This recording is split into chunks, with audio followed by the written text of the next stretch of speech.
Hello friends, welcome to my channel Manish भाई की math. आज मैं आपको बताऊंगा इसमें शेप्स के बारे में, जिसे हम 2D शेप्स भी कहते हैं। जैसे कि हो गया सर्कल, हो गया स्क्वायर, हो गया आपका रेक्टेंगल, हो गया रोम्बस, हो गया ट्रायंगल, हो गया। तो आज मैं आपको कुछ इसके बारे में बताऊंगा। तो सबसे पहले मैं स्टार्ट करूँगा ट्रायंगल से, कि ट्रायंगल्स को हम कैसे एग्जीक्यूट करते हैं, कैसे उसके फॉर्मूलोज को निकालते हैं, कैसे उसके फॉर्मूलोज को सॉल्व करते हैं। तो आइए आज मैं आपको ट्रायंगल के बारे में बताता हूँ। देखो फ्रेंड्स, हम स्टार्ट करते हैं ट्रायंगल पर। अब नीचे देखिए, मैंने त्रिभुज बनाया हुआ है, यानी कि ट्रायंगल बनाया हुआ है, हिंदी में त्रिभुज बोलते हैं। इसमें 3 साइड्स होती हैं, ए बी सी। ए यहाँ से लेके यहाँ तक कवर करता है, बी यहाँ से लेके यहाँ तक कवर करता है, एंड सी यहाँ से लेके यहाँ तक कवर करता है। यानी कि इसकी जो साइड्स हो गई वो ए बी एंड सी हो गई। ये साइड्स सेंटीमीटर में, मीटर में या किसी भी उस पर हो सकती है। वैसे साइड्स मीटर सेंटीमीटर में ही आते हैं। अब ज़रा ध्यान से देखें तो इसके अंदर जाएंगे, जिसे हम इंटीरियर एंगल्स कहते हैं। 3 एंगल होते हैं, 1 2 एंड 3। एंगल का साइन हम हमेशा ऐसे रखते हैं, यानी कि थोड़ा सा झुका हुआ एल होता है वो। तो मेरे पास कितने एंगल हैं? एंगल 1 है, एंगल 2 है और एंगल 3 है। इस ट्रायंगल में सबसे बड़ी बात होती है कि इनके जब हम तीनों एंगल को प्लस करते हैं तो वो हमेशा 180 डिग्री होता है। यानी कि यहाँ पे कुछ भी हो सकता है वो एंगल, 20 30 50 60 70 80। तो हम जब इन तीनों एंगल्स को जोड़ते हैं तो मेरा 180 आता है। ना 180 से ऊपर आएगा, ना 180 से नीचे आएगा, पूरा 180 होगा, तब ये ट्रायंगल होगा। अब बात करता हूँ मैं आगे थोड़ा। अब आते हैं इसके एरिया की बात। एरिया क्या होता है? एरिया हमेशा होता है इसका 1/2 बी इंटू में एच। अब इसमें एच कौन सा है और बेस कौन सा है? गाइस, सपोज मैंने यहाँ से हाइट गिराई इसकी, तो इसे हम कहते हैं हाइट। ये हाइट जिस पे गिरती है उसके नीचे वाला उसका बेस होता है। याद रखिए फ्रेंड, जहाँ से वो हाइट गिर रही होगी उसके लिए वो बेस होगा। सपोज मैं यहाँ से अगर हाइट गिराता हूँ इस लाइन पे, यानी कि ए के ऊपर, तो ए इसका बेस होगा। और अगर मैं एंगल 2 से इस बी पे कोई हाइट डालता हूँ तो मेरे लिए बेस बी हो जाएगा। सो फ्रेंड्स, जहाँ पे भी वो हाइट गिरेगी वो उसका बेस हो जाएगा। तो यहाँ पे इसका बेस हो गया सी और हाइट मेरी यही रहेगी। तो फ्रेंड्स, यहाँ पे मैंने कुछ टाइप्स लिखे हैं जो कि ट्रायंगल्स के टाइप हैं, यानी कि त्रिभुजों के प्रकार होते हैं कुछ। तो आइए स्टार्ट करते हैं। सबसे पहला त्रिभुज मैंने जो लिखा हुआ है वो है इक्विलेटरल ट्रायंगल, जिसे हम हिंदी में कहते हैं समबाहु त्रिभुज। सेकंड इज आइसोस्केल्स ट्रायंगल, जिसे हम हिंदी में कहते हैं समद्विबाहु त्रिभुज। थर्ड इज कैलेज ट्रायंगल, जिसे हम हिंदी में कहते हैं विषमबाहु त्रिभुज। Fourth is right angle triangle, जिसे हिंदी में कहते हैं समकोण त्रिभुज। अब इसके बारे में थोड़ा मैं आपको बताता हूँ। सबसे पहला है इक्विलेटरल ट्रायंगल, जिसमें तीनों साइड्स उसकी इक्वल होती है और तीनों एंगल्स भी उसके इक्वल होते हैं। आइसोस्केल्स ट्रायंगल, जिसमें समद्विबाहु, जिसमें उसकी 2 साइड्स यानी कि 2 भुजाएं आपस में बराबर होती है और उसके अपोजिट एंगल यानी कि 2 एंगल्स आपस में बराबर होते हैं। थर्ड इज स्केलेज ट्रायंगल, विषमबाहु त्रिभुज, जिसमें सारी साइड्स बराबर होती ही नहीं है।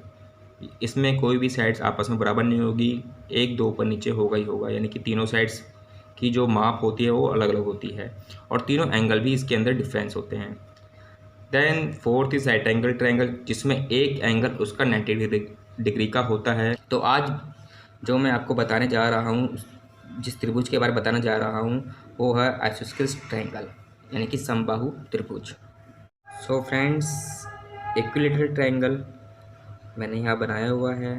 इसका मतलब ये है इसकी सारी भुजाएं आपस में बराबर होती है, क्योंकि ये समबाहु त्रिभुज है, और इसके सारे एंगल भी आपस में बराबर होते हैं, जो कि 60 डिग्री के होते हैं।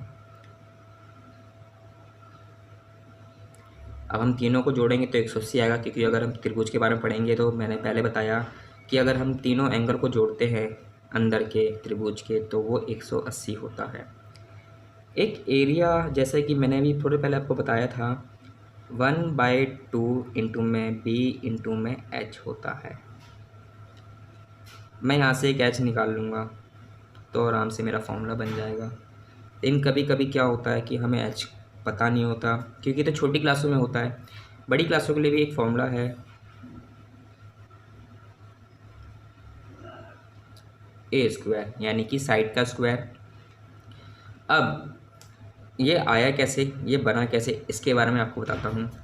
गाइस सपोज मैंने यहाँ से एक लाइन खींची, इसका मैंने नाम दे दिया एच।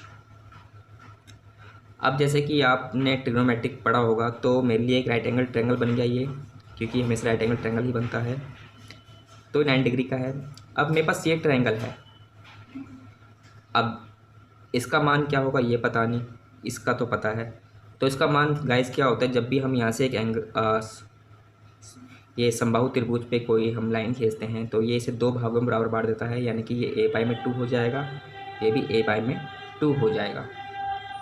नाउ गाइस अब आप फॉर्मूला अगर ढंग से देखेंगे तो 60 डिग्री, यानी कि हाइट अपॉन में अगर मैं करता हूँ बेस, यानी कि a/2, तो ये होता है tan थीटा। tan थीटा यानी कि जो इसका मान होगा एंगल का वो हो जाएगा। अब हम इसको पलट लेते हैं ताकि इजी भी रहे थोड़ा सा। tan 60 डिग्री, क्योंकि एंगल हमेशा 60 डिग्री का होता है एक इक्विलेटरल ट्रायंगल के अंदर।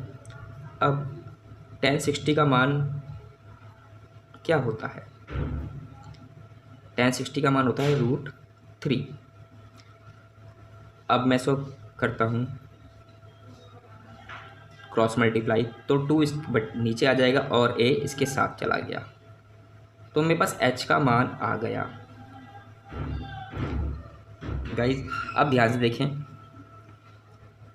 जो एंगल था यानी कि जो एरिया था एक ट्रायंगल का वो था मेरे पास 1/2 b इंटू एच। अब h तो मुझे मिल गया ये, और b क्या हो गया, यानी कि बेस, किसी को भी मान लो बेस, इसमें ऐसा नहीं कि सिर्फ इसी को मानोगे, बेस आपका ये भी बन सकता है और ये भी बन सकता है। तो बेस मेरा a हो गया, तो यानी कि 1/2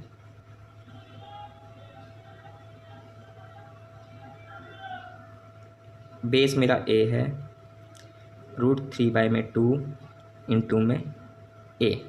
b का मान a लिख दिया मैंने, h मेरा ये आया था मैंने ये लिख दिया। अब इनको आप मल्टीप्लाई करेंगे आपस में तो आपका बनेगा √3/4, a 2 बार है a स्क्वायर। अब गाइज इसके साथ हमेशा एक चीज़ और है, अगर ये क्वेश्चन सेंटीमीटर में है, मीटर में है या किसी भी यूनिट में दिया होता है तो उसका यूनिट स्क्वायर में होता है, क्योंकि आपकी 2 चीज़ें इसमें मल्टीप्लाई होती हैं, तो हम इसके आगे लिखते हैं स्क्वायर यूनिट। चाहे वो यूनिट कोई भी हो, सेंटीमीटर में भी हो सकता है, मीटर में भी हो सकता है, किलोग्राम में हो सकता है, ग्राम में हो सकता है और किलोमीटर में भी हो सकता है, तो हम उसका स्क्वायर यूनिट लिखा जाता है। तो गाइस आप देखेंगे मेरा एक फॉर्मूला ये बन गया, जो कि बड़ी क्लासों में ज़्यादातर यूज़ होता है, ये छोटी क्लासों में यूज़ नहीं होता। छोटी क्लासों में सिर्फ इतना ही होता है 1/2 b इंटू में h। सो फ्रेंड्स आज के लिए बस इतना ही।